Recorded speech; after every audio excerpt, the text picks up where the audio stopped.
So guys, let's discuss this question. Question is, state the law of supply. तो law of supply जैसे हमारी law of demand थी उसी के type से है, मतलब थोड़ी पूरी सेम तो नहीं है, but law of supply states the direct relationship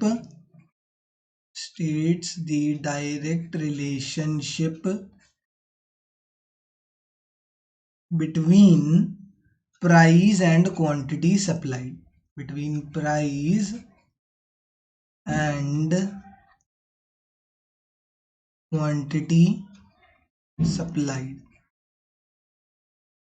Law of demand states the direct relationship between price and quantity supplied.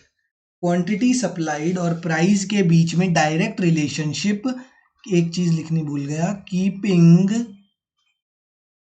Keeping all other factors constant. ये अदर फैक्टर्स जो होते हैं ना, इन्हीं को ही determinants of demand, determinants of supply भी बोलते हैं. डिटर्मिनेंट्स ऑफ सप्लाई में जितने भी अदर फैक्टर्स होते हैं, टेक्नोलॉजी, ये सारी चीज़ें हम पढ़ेंगे जब क्वेश्चन आएगा कि what are the determinants of supply.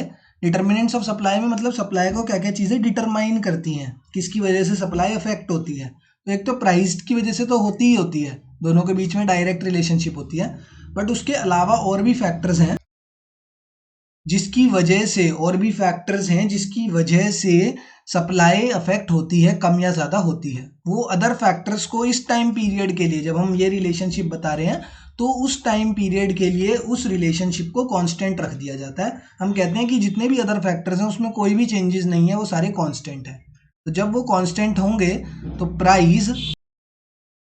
Price और क्वांटिटी सप्लाइड के बीच में डायरेक्ट रिलेशनशिप रहने वाला है.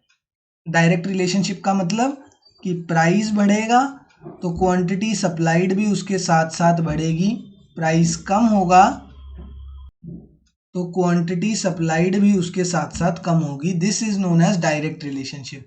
इसमें अजम्पशन क्या आ गई, जितने भी अदर फैक्टर्स होंगे, जितने भी अदर फैक्टर्स जो सप्लाई को इफेक्ट कर सकते हैं, वो सारे अदर फैक्टर्स होंगे कांस्टेंट, वो सारे कांस्टेंट रहने वाले हैं अदर फैक्टर्स. ठीक है ना. तो law of supply states the direct relationship between price and quantity supplied keeping all other factors constant. Thank you.